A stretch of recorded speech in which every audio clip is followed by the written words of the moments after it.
الحمدللہ رب العالمین والصلاة والسلام علی رسولہ الکریم وعلی آلہ واصحابہ اجمعین اما بعد فاعوذ باللہ من الشیطان الرجیم بسم اللہ الرحمن الرحیم رب اشرح لی صدری ویسر لی امری واحلل عقدۃ من لسانی یفقہوا قولی۔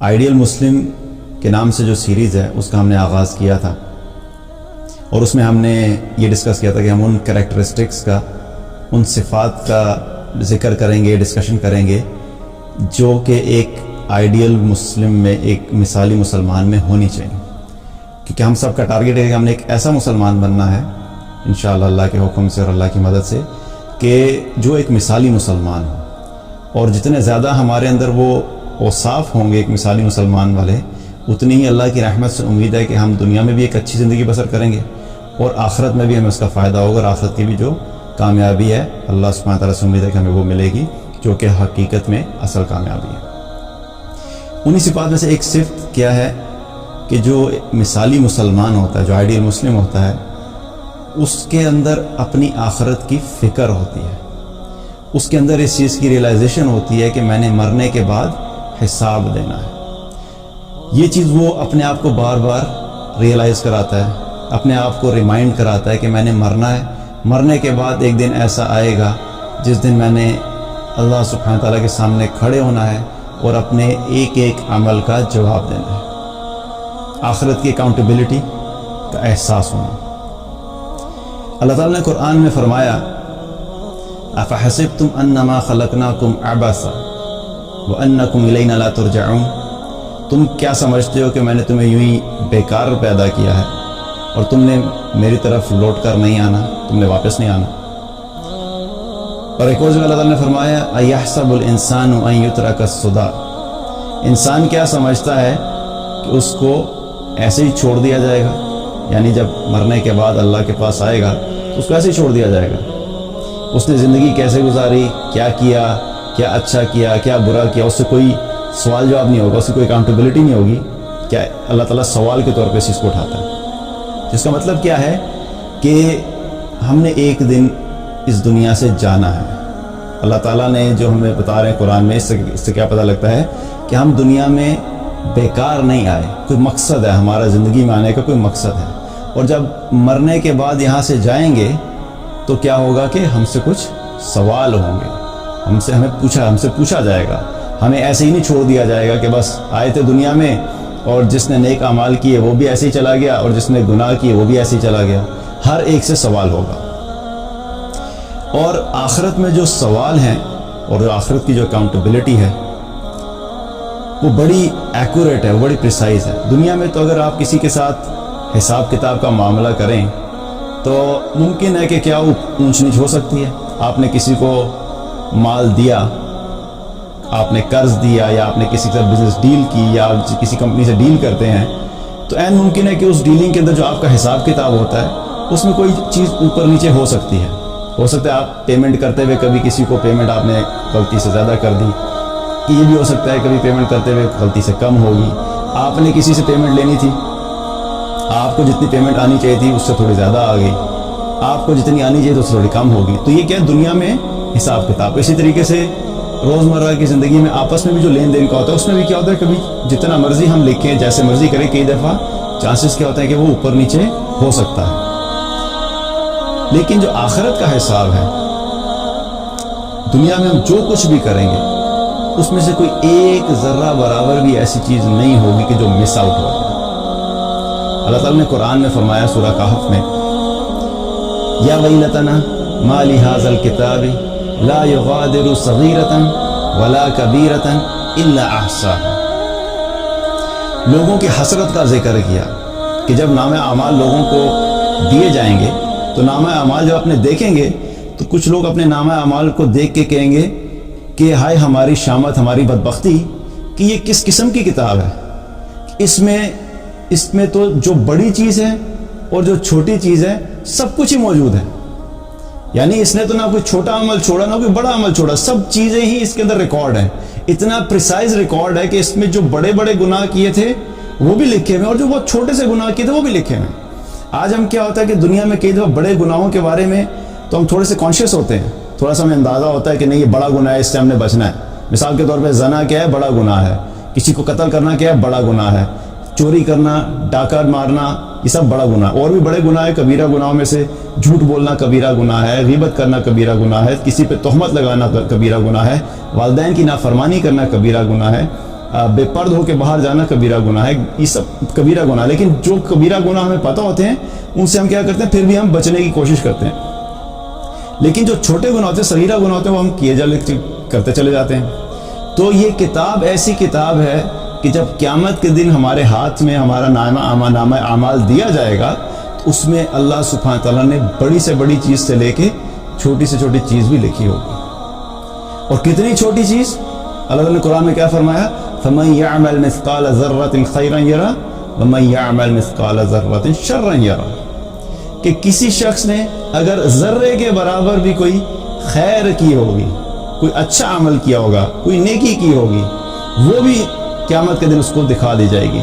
اور جس شخص نے ذرے کے برابر شر کیا ہوگا، گناہ کیا ہوگا، اللہ کی نافرمانی کی ہوگی، وہ بھی قیامت کے دن اس کو دکھا دی جائے گی.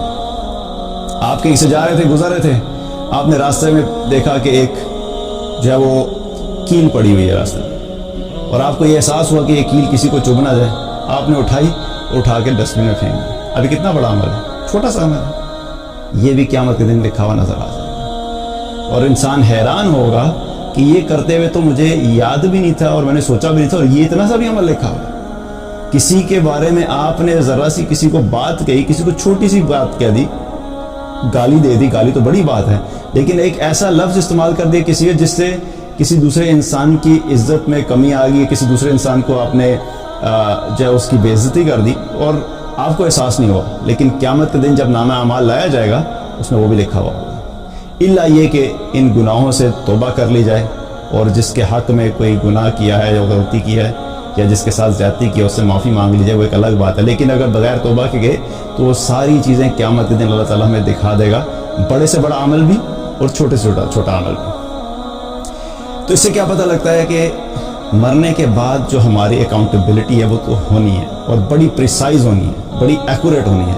اللہ سبحانہ تعالیٰ کسی پہ ظلم نہیں کرے گا، کسی کو اس کے اصل اعمال سے زیادہ کے بارے میں مکلف نہیں ٹھہرایا جائے گا. جتنے گناہ کیے اتنے گناہوں کا حساب دینا پڑے گا، جتنی نیکیاں کی ان نیکیوں کا اجر ملے گا. تو یہ بہت پریسائز اور ایکوریٹ حساب کتاب ہوگا. تو اس سے کیا پتہ لگتا ہے کہ ہم نے اگر اپنی زندگی میں جو تیاری کرنی ہے ہم نے اسی حساب سے کرنی ہے. ہم نے اپنی زندگی میں چھوٹے اعمال کا بھی خیال رکھنا ہے، ہم نے اپنی زندگی میں بڑے اعمال کا بھی خیال رکھنا ہے. جو کبیرہ گناہ ہے ہم نے ان کبیرہ گناہوں سے بھی بچنا ہے، اور جو بڑے بڑے نیک اعمال ہیں ان کو بھی کرنا ہے جو فرائض ہیں. اور اسی طریقے سے جو صغیرہ گناہ ہے ہم نے ان سے بھی بچنا ہے، اور جو چھوٹی چھوٹی نیکیاں جن کو ہم چھوٹی نیکی سمجھتے ہیں اس کو بھی ہم نے چھوٹی نیکی سمجھ کر نہیں چھوڑنا ہے. کیونکہ عین ممکن ہے کہ ایک نیکی قیامت والے دن ہماری کامیابی اور ناکامی میں فرق بن جائے. کیونکہ قیامت والے دن کیا ہوگا؟ نیکیاں تولی جائیں گی، نام جب پلڑا ہوگا ایک طرف گناہ رکھے جائیں گے اور ایک طرف نیکیاں رکھی جائیں گی. اور جس کا نیکیوں والا پلڑا بھاری ہو گیا وہ کامیاب، اور جس کا گناہوں والا پلڑا بھاری ہو گیا وہ ناکام. تو ہو سکتا ہے کہ بالکل دونوں برابر ہو جائیں، اور کوئی ایک چھوٹی سی نیکی جو میں نے ابھی بات کی کہ راستے سے کیل اٹھائی تھی جو ظاہری طور پہ بہت چھوٹی سی، عین ممکن ہے کہ یہی ایک چھوٹی سی نیکی ہمارے لیے ہماری کامیابی کا سبب بن جائے. تو کیا ہوگا؟ یہ سب چیزیں بہت ایکوریٹلی جو ہے وہ حساب کتاب ہوگا. تو آخرت کی جو اکاؤنٹیبلٹی ہے وہ بڑی سخت ہے، بہت ایکوریٹ. جب میں بات کی تھی نا کہ بہت ایکوریٹ ہے، اس میں بہت چھوٹی چھوٹی چیزوں کا حساب کیا جائے گا. ایک حدیث میں آتا ہے نبی صلی اللہ علیہ وسلم نے فرمایا، صحابہ کے ساتھ تھے تو آپ صلی اللہ علیہ وسلم نے صحابہ سے پوچھا کہ تمہیں پتہ ہے کہ مفلس کون ہے؟ مفلس کون ہے؟ تو صحابہ نے عرض کی یا رسول اللہ، مفلس وہی ہے جس کے پاس مال نہیں ہے، جس کے پاس دنیا کے اسباب نہیں ہیں، زیب و زینت نہیں ہے، جس کے پاس یہ چیزیں نہیں ہیں، وہ مفلس ہے. تو آپ صلی اللہ علیہ وسلم نے کیا فرمایا کہ نہیں، میری امت کا مفلس یہ نہیں ہے. میری امت کا مفلس وہ ہے جو قیامت والے دن اس حال میں حاضر کیا جائے گا کہ اس نے نمازیں بھی پڑھی ہوں گی، روزے بھی رکھے ہوں گے، زکوٰۃ بھی ادا کی ہوگی، یہ تینوں چیزیں کیونکہ بڑے بڑے اعمال ہیں، یہ سب کیے ہوں گے، لیکن اس حال میں آئے گا کہ اس نے کسی کو گالی دی ہوگی، اس حال میں آئے گا کہ کسی پر تہمت لگائی ہوگی، اس حال میں آئے گا کہ کسی کو قتل کیا ہوگا، اس حال میں آئے گا کہ کسی کو مارا ہوگا۔ اب کیا ہوگا؟ اور اس حال میں آئے گا کہ کسی کا مال کھایا ہوگا ناحق طریقے سے۔ تو کیا ہوگا کہ قیامت کے دن جن لوگوں کے ساتھ یہ زیادتی کی ہوگی اس نے، ان سب کو لایا جائے گا، اور اللہ تعالیٰ کیا کرے گا کہ اس کی نیکیوں میں سے نکال کے ان کو ان کے نامہ اعمال میں ان کی نیکیاں ڈالنا شروع کر دے گا۔ جس سے زیادتی کی ہے اس کی نیکیاں لے لی جائیں گی اور ان لوگوں کا حق ادا کیا جائے گا نیکیوں میں سے۔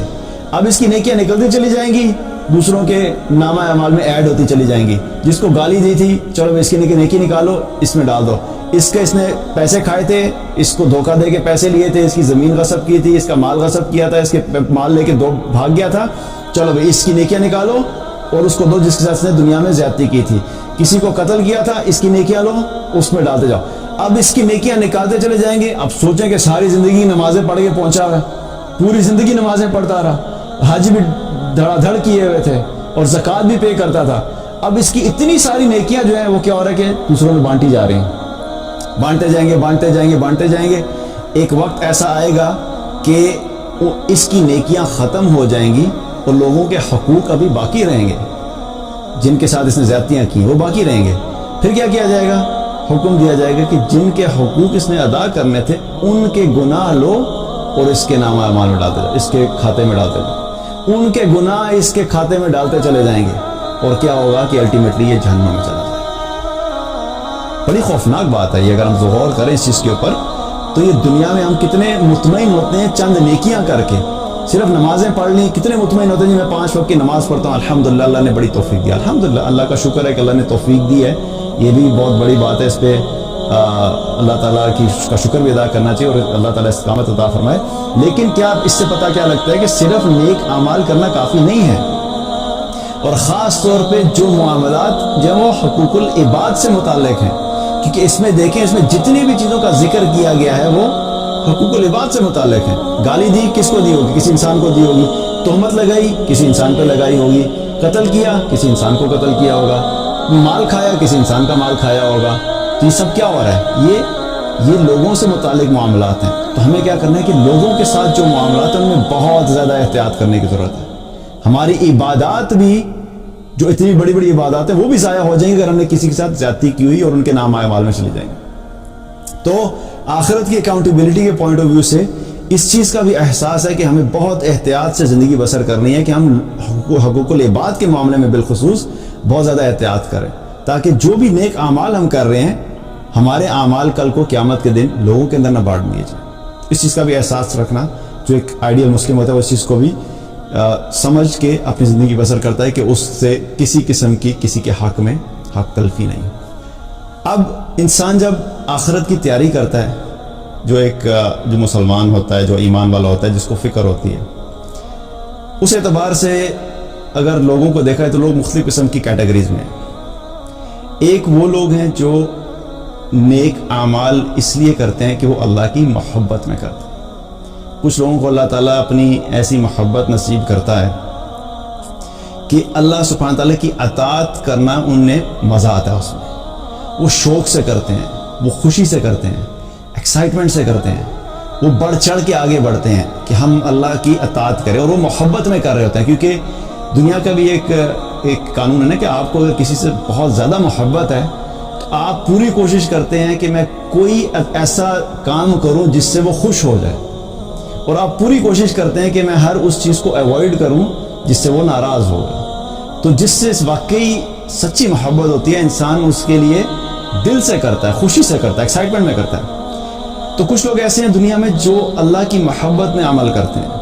اللہ تعالیٰ ہم سب کو اپنی سچی محبت نصیب فرمائے اور ہمیں وہ اعمال کرنے کی توفیق عطا فرمائے کہ ہم خوشی کے ساتھ، ایکسائٹمنٹ کے ساتھ اللہ کی اطاعت کریں، اور اسی طریقے سے اللہ کی نافرمانی سے بھی اسی وجہ سے بچتے ہیں کیونکہ وہ اللہ سے محبت کرتے ہیں۔ وہ یہ چاہتے ہیں کہ کہیں ہمارا رب ہم سے ناراض نہ ہو جائے، ہم سے کوئی ایسا عمل نہیں ہو کہ ہمارا رب ہم سے ناراض ہو۔ دوسری طرف کچھ لوگ ایسے ہوتے ہیں جو خوف کی وجہ سے عمل کرتے ہیں، کہ ان کو یہ ڈر ہوتا ہے کہ کہیں ہم ناکام نہ ہو جائیں. کلاس میں بھی ایسا ہی ہوتا ہے. جو لوگ پڑھتے ہیں, پڑھنے کے حساب سے بھی ڈفرینٹ مائنڈ سیٹ ہوتے ہیں. کچھ اسٹوڈنٹس ایسے ہوتے ہیں جو اس وجہ سے پڑھتے ہیں کہ ان کو فرسٹ پوزیشن میں آنے کا شوق ہوتا ہے اور ان کو اس شوق میں وہ کر رہے ہوتے ہیں, وہ خوف کی وجہ سے نہیں کرتے. کچھ ایسے ہوتے ہیں جو اس لیے پڑھتے ہیں کہ ان کو یہ ڈر ہوتا ہے کہ فیل نہ ہو جاؤں, وہ بھی پڑھتے ہیں. اب یہ بھی کامیاب ہو گیا اور یہ بھی کامیاب ہو گیا, لیکن دونوں کی کامیابی میں کیا ہے, مائنڈ سیٹ کے اعتبار سے, پڑھنے کے اعتبار سے ایک فرق ہوگا. ہماری ایک ٹیچر ہوتی تھی, مجھے یاد آیا گریڈ 5 میں, جب 5th میں تھا, وہ اتنی اسٹرکٹ تھی کہ وہ کیا کرتے تھے کہ انہوں نے ایک اسٹک رکھی ہوتی تھی مارنے کے لیے, اور وہ اسٹک کون سی ہوتی تھی, وہ اتنی موٹی اسٹک ہوتی تھی. ایک ہوتا ہے نارمل رولر ہوتا ہے نا, وہ نہیں, ایک موٹی اسٹک لکڑی تھی پوری. وہ جو پہلے چیئرز ہوتی تھی, جو ووڈن چیئرز ہوتی تھی, ان کے درمیان میں جو اسٹکس ہوتی تھی نا, ان میں سے کوئی ایک ٹوٹی ہوئی ہوتی تھی, وہ اتنی موٹی اسٹک تھی. اور وہ اگر کوئی آپ ہوم ورک نہیں کر کے جائیں تو کیا ہوتا تھا کہ وہ ہاتھوں پہ اسٹک مارا کرتی تھی, جا کے کھڑے ہو جاتے ہیں ہاتھ میں, اب بھی کام نہیں کیا تو ذرا ہاتھ آگے کر دو. اور اتنے زور سے کئی دفعہ وہ مارتی تھی کہ ہاتھ کے جو یہ ہڈیاں ہیں نا, ان ہڈیوں میں نیل پڑ جاتے تھے, نیلا ہو جاتا تھا, اور کئی دن تک ان ہڈیوں میں درد محسوس ہوتا تھا, اتنا سخت مارتی تھی. تو ان کی جو کلاس میں جو ہوم ورک ملتا تھا نا, دنیا آگے سے پیچھے ہو جائے لیکن وہ کیا کرتے تھے, وہ نہیں مس کرنا, کیونکہ وہ بہت زیادہ سختی سے ٹریٹ کرتی تھی. تو کیا ہو رہا ہے کہ سارے خوف میں کر رہے ہوتے تھے کہ بھئی ہوم ورک ان ٹیچر کا اس لیے کرنا ہے کیونکہ بڑی ٹھکائی ہونی ہے, خوف کی وجہ سے سارے کام کریں. لیکن کیا کام تو ہو گیا, خوف کی وجہ سے ہوا, لیکن at the end of the day result کیا ہوا کہ جو کام کرنا تھا وہ کام ہو گیا. اسی طرح کچھ ٹیچر ایسے تھے جو بڑے اچھے لگتے تھے, وہ کوئی بھی کام کرتے تھے تو ہم خوشی سے کرتے تھے کہ وہ ہمیں چونکہ پسند ہے تو ہم اچھا کام کریں گے تو وہ ہماری تعریف کریں گے, ہمیں کہیں گے تم نے بہت اچھا کیا, تو وہ خوشی میں ہم کرتے تھے. تو یہاں پہ بھی کام ہو گیا. اسی طریقے سے اب کیا ہے, آخرت کے لیے جب تیاری کرنی ہے تو ضروری نہیں کہ ہر انسان کے اندر جو ہے وہ محبت سے انسان کر رہا ہو.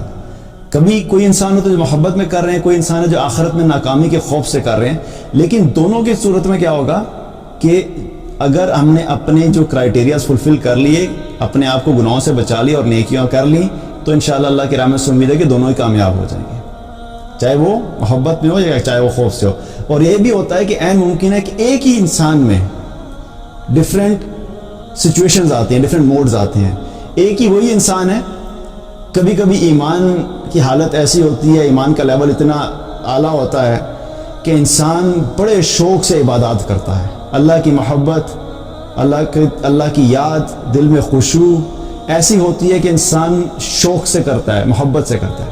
اور کبھی کبھی کیا ہوتا ہے کہ وہی انسان تھوڑا بہت دنیا میں پھنس جاتا ہے, غفلت میں چلا جاتا ہے, اور جب غفلت میں جاتا ہے تو اس کو اچانک خیال آتا ہے کہ میں دنیا بہت زیادہ چلا گیا اور میں اپنی آخرت سے غافل ہو گیا ہوں. تو وہ پھر فوراً کیا کرتا ہے کہ اس کو اس چیز کی ریئلائزیشن ہوتی ہے کہ میں آخرت میں ناکام نہ ہو جاؤں, تو وہ خوف کی وجہ سے ڈرائیو ہونا شروع ہوتا ہے, وہ خوف کی وجہ سے نیک اعمال کرنا شروع ہوتا ہے, گناہوں سے بچنا شروع ہو جاتا ہے. تو ایک ہی انسان میں مختلف ٹائم میں یہ ڈفرینٹ سچویشنز بھی اکٹھی ہو سکتی ہیں. بہرحال at the end of the day کیا ہے کہ تیاری ہم نے کرنی ہے آخرت میں کامیاب ہونے کی, اس سے ہم غافل نہیں ہو رہ سکتے. ایک آئیڈیل مسلم جو ہے وہ اس چیز سے غافل نہیں رہ سکتا کہ اس نے آخرت کے لیے اس دنیا میں تیاری کر کے جانا. اب حساب تو چونکہ ہونا ہے, چاہے ہمیں اچھا لگے یا نہ اچھا لگے, ہم چاہیں یا نہ چاہیں, کوئی انسان اس چیز کو ایوائڈ کر نہیں سکتا. کچھ لوگ ایسے ہیں جو آخرت میں ایمان ہی نہیں رکھتے, وہ تو کہانی ختم ہوگی نا, حساب تو ان کا بھی ہوگا. جو ایمان نہیں رکھتے تو اس کا مطلب یہ نہیں ہے کہ وہ اس حساب کتاب سے بچ جائیں گے, حساب تو ان کا بھی ہوگا. کچھ ایسے ہیں جو ایمان تو رکھتے ہیں لیکن ایمان کمزور ہوتا ہے, اس کے لیے تیاری نہیں کر پاتے, تو حساب ان کا بھی ہوگا. اور کچھ ایسے ہیں جو ایمان بھی رکھتے ہیں, یقین بھی کامل ہے, اور وہ مستقل تیاری کرتے رہتے ہیں اس دنیا میں کہ ہمارا حساب ہوگا, تو حساب ان کا بھی ہوگا. ہاں ایک کیٹیگری ضرور ہے, کچھ لوگ ایسے ہوں گے جن کو اللہ تعالیٰ قیامت والے دن بغیر حساب کتاب کے جنت میں داخل کرے گا.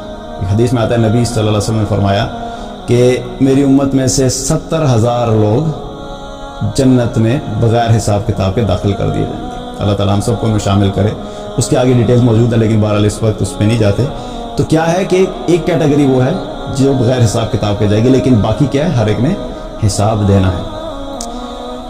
اب قیامت کے دن جب حساب ہوگا, جب سارے لوگ ہوں گے, تو سب سے پہلا سوال کیا کیا جائے گا, نماز کے بارے میں سوال ہوگا. نماز کے بارے میں حدیث میں آتا ہے، نبی صلی اللہ علیہ وسلم نے فرمایا کہ قیامت کے دن انسان سے سب سے پہلے جو سوال کیا جائے گا وہ نماز کے بارے میں کیا جائے گا، اور جس کی نماز صحیح اور پوری نکلی تو اس کے باقی اعمال بھی صحیح نکلیں گے، اور جس کی نماز میں پکڑ ہو گئی تو اس کے باقی اعمال بھی خراب ہو جائیں گے. اس کا مطلب کیا ہے؟ اس حدیث میں کیا پتہ لگتا ہے کہ صرف یہ مینشن نہیں ہے کہ نماز پوری نکلی، کیونکہ این ممکن ہے کہ کوئی انسان دنیا میں پوری نماز پڑھتا ہو، اس نے کوئی نماز نہیں چھوڑی ہو، لیکن ساتھ اتنے سارے گناہ بھی لے کے جا رہے ہیں. کیونکہ حدیث میں کیا ہے کہ نماز صحیح اور پوری نکلی، تو پوری نماز والا جو ہوگا، جو انسان نمازیں پوری کرتا ہے، وہ اس چیز کی گارنٹی نہیں ہے کہ وہ سارے آج باقی اعمال بھی اس کے جو ہے وہ نیک ہی ہوں گے، اس کے اندر کوئی اور گناہ نہیں ہو سکتے. لیکن جو صحیح نماز پڑھتا ہے اور پوری پڑھتا ہے، اس کی اس نماز کا اثر اس کی زندگی کے باقی اعمال میں بھی آتا ہے. کیونکہ جو دل سے اللہ کے سامنے کھڑے ہوتا ہے نماز میں، جس کے دل میں احساس ہوتا ہے، جس کے دل میں خشوع ہوتا ہے، جو نماز کی اہمیت کو سمجھتا ہے، جو نماز کے مقصد کو سمجھتا ہے، وہ یہ ہے کہ اس نے اپنے رب کو راضی کرنا ہے، اس نے اپنے رب کی اطاعت کرنی ہے. وہ 5 دفعہ اپنے رب کے سامنے کھڑے ہو کے اللہ سے دعا بھی مانگتا ہے، اللہ سے معافی بھی مانگتا ہے، اللہ سے کمٹمنٹ بھی کرتا ہے، اللہ تعالیٰ سے ہدایت بھی مانگتا ہے. اور پھر جب صحیح طریقے سے وہ نماز پڑھتا ہے تو اس کا دل، جب اللہ تعالیٰ اس کو ہدایت دیتا ہے تو اس کی ہدایت کی وجہ سے وہ اپنی باقی زندگی میں بھی نیک اعمال کر سکتا ہے. جو صحیح نماز پڑھنے والا ہے، جو صرف پوری نمازیں پڑھ رہا ہے لیکن اس کو نہ نماز کو قائم کیا، نہ وضو کا اہتمام کیا، نہ اوقات کا اہتمام کیا، نہ نماز پڑھتے ہوئے خشوع کا اہتمام کیا، بس صرف نمبر پورے ہو رہے ہیں. تو جو صرف نمبر پورے کرنے والا ہے نا، اس کی زندگی میں اس کی نماز کا آپ کو اثر بہت کم نظر آئے گا. اس لیے کیا ہے، آپ صلی اللہ علیہ وسلم نے کیا فرمایا کہ جس کی نماز صحیح اور پوری نکلی. اس لیے ہم نے کیا کوشش کرنی، صرف نمازیں پوری نہیں کرنی کہ بس دھڑا دھڑ نمازیں پڑھے جا رہے ہیں. وہ نمبر تو پورا ہو گیا، وہ میں یہ نہیں کہہ رہا کہ اب چھوڑ دینی ہے، لیکن وہ نمبر کاؤنٹ بھی پورا کرنا ہے، لیکن اس کے ساتھ ساتھ جو کوالٹی ہے اس پہ بھی فوکس کرنا ہے. تو نماز کو صحیح طریقے سے بھی ادا کرنا، اس کو ٹھیک کرنا، یہ چیز کیا ہوگی کہ قیامت کے دن سب سے پہلے اس چیز کا سوال ہوگا. تو یہ سوال قیامت کے دن ہوگا. تو جو شخص اپنی آخرت کی تیاری کرتا ہے یا کرنا چاہتا ہے یا کامیاب ہونا چاہتا ہے بحیثیت مسلمان، وہ کبھی بھی اپنی زندگی میں نماز سے غافل نہیں ہو سکتا. کیونکہ پہلا سوال ہی کیا ہے، وہ نماز کا. First impression is a last impression. اللہ کے سامنے پہلا امپریشن ہمارا پڑے گا نماز کی وجہ سے. جس نے نماز ہی نہیں پڑھی، باقی اتنے سارے اعمال کرتا رہا، تو کیا ہوا کہ اس کے لیے مشکل ہو جائے گی. ایک اور حدیث میں آتا ہے، نبی صلی اللہ علیہ وسلم نے فرمایا کہ قیامت کے دن انسانوں میں سے کوئی شخص بھی ایک قدم بھی نہیں ہلا سکے گا جب تک کہ 5 سوالوں کا جواب نہ دے. پہلی چیز، اللہ تعالیٰ پوچھے گا کہ تم نے اپنی زندگی کہاں گزاری، عمر کہاں گزاری، جو زندگی میں نے تمہیں دی تھی اس کو تم نے کہاں گزاری. صرف اپنی دنیا کی خواہشات ہی پورے کرتے رہے، صرف اپنی دنیا کو ہی بہتر بناتے رہے، صرف اپنے دنیا کی ٹارگیٹس اور دنیا کی آبجیکٹیوز اور دنیا کی جو تم نے اپنی آبجیکٹیوز بنائے ہوئے تھے اور مقصد بنائے ہوئے تھے انہیں کو پورا کرتے رہے. تم نے کہاں گزاری زندگی؟ تو پہلا سوال ہوگا پوری زندگی گزارنے کے بارے میں. دوسرا سوال ہوگا جوانی کہاں گزاری، جوانی کہاں گزاری. اور جوانی کا اسپیسیفکلی سوال اس لیے ہے کہ جوانی انسان کی زندگی کا پیک ہوتا ہے، کوالٹی ہوتی ہے. جسے کہتے ہیں کہ بالکل انسان کا جو پیک ہوتا ہے اس میں انسان کا انرجی لیول بھی زیادہ ہوتا ہے، اس میں طاقت بھی زیادہ ہوتی ہے، اس کے اندر موٹیویشن بھی زیادہ ہوتی ہے، اس کے اندر ڈرائیو بھی زیادہ ہوتی ہے، اس کے اندر کچھ کر جانے کا جذبہ بھی زیادہ ہوتا ہے، اس کے اندر انٹلیکچوئل پاور بھی زیادہ ہوتی ہے، اس کے اندر سیکھنے کے جو طاقت ہوتی ہے وہ بھی زیادہ ہوتی ہے، وہ صلاحیت بھی زیادہ ہوتی ہے. تو اس کا جو ایک آئیڈیل ٹائم ہوتا ہے اپنی لائف کے اندر، وہ جوانی ہوتی ہے. تو اس جوانی کے بارے میں پوچھا جائے گا کہ تم نے جوانی کہاں گزاری، وہ جو آئیڈیل ٹائم تمہارے پاس تھا وہ تم نے کہاں گزارا. بس صرف تم اپنی ڈگریز پوری کرتے رہے، پہلے MBA کرنا ہے یا MCS کرنا ہے یا MBBS کرنا ہے یا انجینئرنگ ڈگری لینی ہے، اس کے بعد پھر ایک اور ڈگری کرنی ہے، اس کے بعد پھر ایک اور ڈگری کرنی ہے، پھر MS کرنا ہے، پھر PhD کرنی ہے، ڈگریاں پوری کرتے رہے. اور بس پھر اس کے بعد جاب شروع کر دی. بس یہ جاب میں اتنا مصروف ہو گیا تھا کہ میں نے اپنی زندگی کا مقصد بنایا تھا کہ میں نے کمپنی کا CEO بننا ہے، اور سیلز ایگزیکٹو سے شروع کیا یا فائنینس ایگزیکٹو سے شروع کیا یا مارکیٹنگ ایگزیکٹو سے شروع کیا. بس یہ اپنی زندگی کا ایک مقصد بنایا کہ میں نے CEO آف دا کمپنی بننا ہے، اور ساری زندگی اسی میں لگا دی. اور وہ کیا ہے، وہ جوانی کا وقت ہوتا ہے جب انسان اس لیول سے لے کے نیچے والے لیول سے لے کے اوپر کے لیول تک کے لیے کوشش کرتا ہے، تو کیا تم نے ساری زندگی میں سے اپنی جو جوانی تھی، تم نے جوانی کہاں لگائی؟ اس کے بارے میں بھی سوال ہوگا۔ تو ہمیں کیا کرنا ہے؟ اپنی جوانی کو اسپیسیفکلی میک شور کرنا ہے کہ ہم نے اللہ کی اطاعت میں لگانا ہے، اپنی انرجیز کو، اپنی صلاحیتوں کو، اپنے انٹلیکچوئل لیول کو، جو بھی اللہ تعالیٰ نے سکلز دیے ہمیں، وہ صرف دنیا کمانے میں نہیں لگانے۔ We have to make sure کہ اس میں سے ایک اچھا حصہ جو ہے ہم اللہ کے دین کے لیے بھی لگائیں، کیونکہ کل کو جوانی کے بارے میں اسپیسیفکلی سوال ہوگا۔ تیسرا سوال کیا جائے گا؟ مال کہاں سے کمایا؟ حلال کمایا تھا، حرام کمایا تھا؟ دونوں آپشنز اوپن ہیں۔ آج دنیا میں لوگوں کے پاس ساری آپشنز اویلیبل ہیں۔ جس نے حلال کمانا ہے وہ حلال کما سکتا ہے، جس نے حرام کمانا ہے وہ حرام کما سکتا ہے۔ حلال کمانے والے کو آج ظاہری طور پہ کوئی ریوارڈ نظر نہیں آ رہا، حرام کمانے والے کو ظاہری طور پہ کوئی سزا بھی نہیں مل رہی، دونوں چل رہے ہیں دنیا میں۔ لیکن قیامت والے دن سوال ہوگا کہ تم نے مال کیسے کمایا؟ تو دنیا میں تو بچ جائیں گے، ہو سکتا ہے کہ حرام کما کے، لوگوں سے چھپ کے، کسی کو دھوکہ دے کے، کہیں پہ رشوت لے کے، کسی کا مال غصب کر کے، کسی کے حق کو مار کے آگے چلے جائیں گے۔ لیکن قیامت والے دن اللہ کو کیا جواب دیں گے؟ اللہ تعالیٰ کے سامنے تو کوئی جسٹیفیکیشن نہیں دے سکتے۔ دنیا میں تو ہم اپنے دوستوں کو بھی جسٹیفائی کرتے ہیں، نہیں میں نے یہ اس لیے یوں کیا تھا کیونکہ اس وقت حالات یہ تھے۔ اور پھر دوسری بات اکثر ذہن میں کیا آتی ہے کہ یار آج کل تو حالات اتنے مشکل ہیں کہ آج کل تو رزق حلال کمانا بس ناممکن ہے۔ تو قیامت کے دن یہ جسٹیفیکیشن اللہ کے ہاں قبول نہیں ہوگی، کیونکہ اسی دور سے اللہ تعالیٰ لوگ اٹھا کے کھڑے کر کے ہمارے سامنے اگزامپل کے طور پہ پیش کر دے گا کہ یہ تمہارے وقت میں، جس دور میں تم تھے نا، 21ویں صدی 21 سینچری تم لوگ تھے، یہ اسی سینچری میں یہ لوگ بھی تھے، یہ حلال کماتے تھے۔ ٹھیک ہے انہوں نے تمہاری طرح کے بڑے بڑے گھر نہیں کھڑے کیے، تمہاری طرح کی بڑی بڑی گاڑیاں ان کے پاس نہیں تھی، لیکن یہ کماتے حلال تھے، مشکل سے گزارا کرتے تھے، لیکن یہ حلال کماتے تھے۔ تو جب یہ کر سکتے تھے تو تم بھی کر سکتے تھے۔ تو مال کہاں سے کمایا؟ تیسرا سوال۔ چوتھا سوال، مال خرچ کدھر کیا؟ یہ سوال بھی ہوگا۔ تو جو مسلمان ہے وہ اس چیز کے اوپر بھی احتیاط کرتا ہے کہ مال کما تو میں نے حلال طریقے سے لیا، لیکن کمانے کے بعد سیدھا جا کے لگا دیا حرام پہ۔ اچھا کام کر رہا ہے، بزنس کر رہا ہے، ایمانداری سے کام کر رہا ہے، آنیسٹی سے کام کر رہا ہے، محنت سے کام کر رہا ہے، حلال رزق آیا، حلال طریقے سے کمایا۔ اب پتہ لگا جی ایک بہت بڑی ڈیل آ گئی، جو ہی پتہ لگا بہت بڑی ڈیل ملی ہے تو اس ڈیل کو سیلیبریٹ کرنے کے لیے کیا ہو رہا ہے؟ چلو جی ایک بہت بڑی پارٹی کا ارینجمنٹ کریں جی، ہم نے ایک بہت بڑی بزنس ڈیل جیتی ہے تو لیٹس ہیو اے پارٹی۔ اب اس پارٹی میں کیا ہو رہا ہے؟ شراب بھی چل رہی ہے، ناچ گانا بھی چل رہا ہے، اور اس کو کیا کیا جا رہا ہے؟ اس کو سیلیبریٹ کیا جا رہا ہے۔ تو کمایا تو حلال طریقے سے، تو لگا کدھر دیا؟ حرام جگہ پہ۔ یا کوئی ایسی چیز گھر میں لے آئے جو کہ حرام ہے، وہ مال سارا وہاں پہ لگا دیا، تو اس بارے میں بھی سوال ہوگا۔ تو چوتھا سوال کیا ہو گیا؟ مال خرچ کدھر کیا۔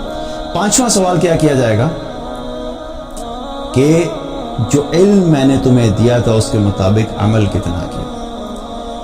آج پہلی چیز تو کیا ہے کہ علم حاصل کرنے کے لیے ہم تیار ہی نہیں ہیں، وہ علم ہے ہی نہیں ہے۔ اب یہ علم جو یہاں پہ بات ہو رہی ہے کوئی دنیا کا علم نہیں ہے کہ میں نے تمہیں جو MBBS کی ڈگری کرائی تھی اس کے مطابق تم نے کیا عمل کیا، یا تم نے جو انجینئرنگ کی ڈگری کی تھی اس کے مطابق تم نے کیا عمل کیا، اور تم نے ڈگری تو انجینئرنگ کی تھی لیکن بعد میں تم بزنس پہ چلے گئے تو تم نے تو اپنے علم کو عمل میں کنورٹ نہیں کیا۔ تو یہ دنیا کے علم کی بات نہیں ہو رہی، یہاں پر کس کی بات ہو رہی ہے؟ دین کے علم کی بات ہو رہی ہے۔ اللہ سبحانہ تعالیٰ نے تمہیں دنیا میں بھیجا کیوں تھا؟ اللہ تعالیٰ نے تمہارا مقصد زندگی بتایا تھا، تمہیں اللہ سبحانہ تعالیٰ نے ایک زندگی گزارنے کا راستہ بتایا تھا، تو تم نے اس علم کے مطابق عمل کتنا کیا؟ پتہ تو سب کچھ تھا، تم ایسے دور میں رہتے تھے جہاں پہ سوشل میڈیا کا ایکسپلوژن تھا، ہر طرح کی انفارمیشن اویلیبل تھی، 500 قسم کے فیس بک کے پیج لائک کیے ہوئے تھے، 200 قسم کے یوٹیوب کے چینل سبسکرائب کیے ہوئے تھے، جو دینی انفارمیشن اور نالج آ رہی ہے، کہیں پہ نماز کی بات آ رہی ہے، کہیں پہ صدقے کی بات آ رہی ہے، کہیں پہ ذکر کی بات آ رہی ہے، کہیں پہ والدین کی فرما برداری کی بات آ رہی ہے، کہیں پہ لوگوں کے حقوق پورے کرنے کی بات آ رہی ہے، کہیں پہ غریبوں اور یتیموں اور مساکین کی مدد کرنے کی بات آ رہی ہے۔ بہت کچھ تم نے پڑھا تھا، بہت کچھ تم دیکھتے تھے، عمل کدھر تھا؟ عمل کدھر تھا؟ تو کیا ہے کہ جو علم تمہیں دیا گیا تھا اس پہ عمل کتنا ہے؟ کہ اب یہ جو ساری بات میں آپ سے کر رہی ہوں کوئی علم نہیں ہے، یہ بھی ایک چیز کہ کلیریفائی کر دوں، یہ جو یوٹیوب پہ اور واٹس ایپ پہ اور یہ ہم چھوٹی چھوٹی پوسٹ آتی ہیں ہمارے پاس اور جس سے ہم سیکھتے ہیں، تو یہ ایک قسم کی نالج، مطلب یہ ایک قسم کی انفارمیشن آپ کہہ لیجیے، یہ اصل علم نہیں ہے، یہ آپ کی انفارمیشن میں اضافہ ہو رہا ہے۔ علم وہ ہوتا ہے جو عمل میں ڈھل جاتا ہے، جب تک عمل نہیں ہے تو بس صرف یہ ایک انفارمیشن ہے جو آپ خود بھی دیکھ رہے ہیں اور آپ شیئر بھی کیے جا رہے ہیں. ٹھیک ہے اس کو بھی شیئر کرتے رہے, میں یہ نہیں کہہ رہا کہ یہ روکنا چاہیے, لیکن ساتھ ساتھ کیا کرنا ہے, قیامت کے دن ہم سے سوال ہوگا کہ اپنے علم کے مطابق عمل کتنا کیا. ساتھ ساتھ ہم نے کوشش کیا کرنی ہے کہ اپنے اعمال کے اوپر بھی زیادہ سے زیادہ فوکس کریں. تو یہ 5 سوال ہوں گے قیامت کے دن. تو کیا ہو گیا کہ جو آئیڈیل مسلم ہے وہ اپنی زندگی میں تیاری کرتا ہے کہ میں نے ان سب چیزوں کے لیے پریپیئر ہو کے جانا ہے, اپنی ان چیزوں سے غافل نہیں رہ سکتا. اور صحابہ کا بھی اگر دیکھیں تو صحابہ کی زندگی میں بھی کیا تھا, وہ اپنی آخرت کے بارے میں بڑے فکر مند ہوتے تھے. ان کو اس چیز کا احساس بھی ہوتا تھا اور فکر بھی ہوتی تھی کہ کل قیامت کے دن ہمارا حساب ہوگا. اور عمر رضی اللہ عنہ فرمایا کرتے تھے کہ اگر قیامت کے دن یہ اعلان ہو کہ سارے لوگ جہنم میں چلے جائیں گے سوائے ایک شخص کے, تو مجھے اللہ کی رحمت سے امید ہے کہ وہ ایک شخص میں ہوں. اور اگر یہ اعلان ہو کہ سارے لوگ جنت میں چلے جائیں گے سوائے ایک شخص کے, تو مجھے اپنے اعمال سے یہ ڈر ہے کہ وہ شخص میں ہوں. کون کہہ رہے ہیں؟ عمر رضی اللہ عنہ, جن کے بارے میں نبی صلی اللہ علیہ وسلم نے کیا فرمایا تھا کہ میرے بعد اگر کوئی نبی ہوتا تو عمر ہوتا. جن کے بارے میں یہ فرمایا تھا کہ جس راستے سے عمر گزرتا ہے شیطان اپنا راستہ تبدیل کر لیتا ہے. ان کو اپنے اعمال کی اتنی فکر ہے, اور آج ہمارے پاس اعمال ہے ہی کوئی نہیں اور ہم مطمئن پھر رہے ہوتے ہیں. ابو بکر رضی اللہ عنہ اکثر ایک شعر پڑھا کرتے تھے, اور وہ یہ تھا کہ کیف حالی یا الہی لیس لی خیر العمل, اے میرے اللہ میرا بھی عجیب حال ہے کہ میرے پاس خیر کا کوئی عمل ہی نہیں ہے, میرے پاس نیکی کا کوئی عمل ہی نہیں ہے. سوء اعمالی کثیر زیادہ طاعتی قلیل, میرے گناہ بہت زیادہ ہیں اور میرے پاس نبی کی اطاعت کا زیادہ راہ بہت کم ہے. ابو بکر رضی اللہ عنہ کیا کہہ رہے ہیں کہ میرے پاس اعمال ہی کوئی نہیں ہے, میرے گناہ بہت زیادہ ہیں, میرے پاس نبی کی اطاعت بہت تھوڑی ہے. اگر ان کو یہ احساس ہے تو ہماری زندگی میں ہمیں کیا احساس ہونا چاہیے. ابو بکر رضی اللہ عنہ وہ جن کے بارے میں نبی صلی اللہ علیہ وسلم نے کیا فرمایا کہ میں نے تمام لوگوں کے احسانات کا بدلہ اتار دیا, لیکن ابو بکر کے احسانات کا بدلہ صرف اللہ ہی اتار سکتا ہے. ایک دفعہ ایک عورت آپ صلی اللہ علیہ وسلم کے پاس آئی اور آ کے عرض کی کہ یا رسول اللہ میں آپ سے کچھ بات کرنا چاہتی ہوں. تو آپ صلی اللہ علیہ وسلم نے اس عورت کو واپس بھیج دیا کہ بعد میں آنا. تو کہنے لگی کہ بعد میں اگر میں آؤں گی آپ نہیں ہو تو پھر میں کیا کروں. تو آپ صلی اللہ علیہ وسلم نے کیا فرمایا کہ میں اگر نہیں ہوا تو ابو بکر کے پاس چلوں. ابو بکر رضی اللہ عنہ کا مقام جو ہے وہ یہ ہے. اور ابو بکر رضی اللہ عنہ کے بارے میں کیا فرمایا, نبی صلی اللہ علیہ وسلم نے ایک دن بیٹھے بات کر رہے تھے کہ جنت کے دروازوں کے بارے میں بات کر رہے تھے کہ جنت کے مختلف دروازے ہیں اور ہر دروازے سے عمل کے مطابق جو ہے وہ لوگ داخل ہو رہے ہوں گے. تو ابو بکر رضی اللہ عنہ نے سوال کیا یا رسول اللہ کوئی ایسا شخص بھی ہوگا جس کو جنت کے 8 دروازے پکاریں گے. آپ صلی اللہ علیہ وسلم نے کیا فرمایا, ہاں ابو بکر ایسا شخص بھی ہوگا جس کو جنت کے 8 دروازے پکاریں گے اور مجھے امید ہے کہ وہ تم ہوگا. یہ مقام ہے ابو بکر رضی اللہ عنہ کا. اور وہ کیا کہہ رہے ہیں کہ میرے پاس یہ نہیں. تو آخرت کی فکر, ان کو اتنی آخرت کی فکر تھی, تو ہم کیسے اپنی آخرت سے غافل رہ سکتے ہیں. تو ہمیں کیا کرنا ہے, اپنی زندگی میں آخرت کی فکر کرنی ہے. ایک آئیڈیل مسلم جو واقعی مثالی مسلمان بننا چاہتے ہیں وہ اپنی آخرت سے غافل نہیں رہ سکتا. He is always worried about his accountability in the hereafter. مرنے کے بعد احساس, مرنے کے بعد سوال جواب, اس کا احساس ہونا. تو ہمیں کیا کرنا ہے, اپنی زندگی میں بار بار اس چیز کو ریمائنڈ کرانا ہے. کبھی کبھی ایسا ہوتا ہے کہ انسان اچھے طریقے سے صحیح ٹریک پہ چل رہا ہوتا ہے, لیکن لائف میں کچھ چینجز ہوتے ہیں, انسان پھر آف ٹریک ہو جاتا ہے, دنیا کی طرف جو ہے نا وہ رغبت ہونا شروع ہوتا ہے, دنیا کی طرف چل پڑتا ہے, پھر اپنے آپ کو کھینچنا ہے. اور یہ کانسٹنٹ بیٹل ہے کہ جو ہم نے مستقل کرتے رہنا ہے. کبھی ہم جو ہے وہ ایک جو ہے نا ایک ہی طرح کے پیٹرن پہ نہیں چل سکتے. تو جو کیا ہے کہ جب بھی دنیا کی طرف زیادہ ہو لگے کہ غفلت ہونا شروع ہو گئی ہے, کچھ گناہ ہونا شروع ہو گیا, فوراً توبہ کریں, واپس آئیں, اپنی آخرت کی تیاری کریں, اپنے مقصد کو فوکس رکھ کے کریں کہ مرنے کے بعد ہم نے اصل میں جس چیز کے لیے ہم آئے ہیں اس دنیا میں وہ آخرتی کامیابی ہے.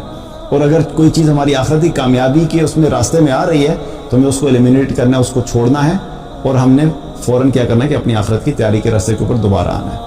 تو اللہ تعالیٰ سے دعا ہے کہ اللہ تعالیٰ ہم سب کو آخرت کی تیاری کی توفیق عطا فرمائے, اس کی فکر عطا فرمائے, اور ہمارے جو بھی اعمال ہیں اللہ سبحانہ تعالیٰ ہم سب سے وہ تمام اعمال قبول کرے, اخلاص کے ساتھ عمل کرنے کی توفیق عطا فرمائے.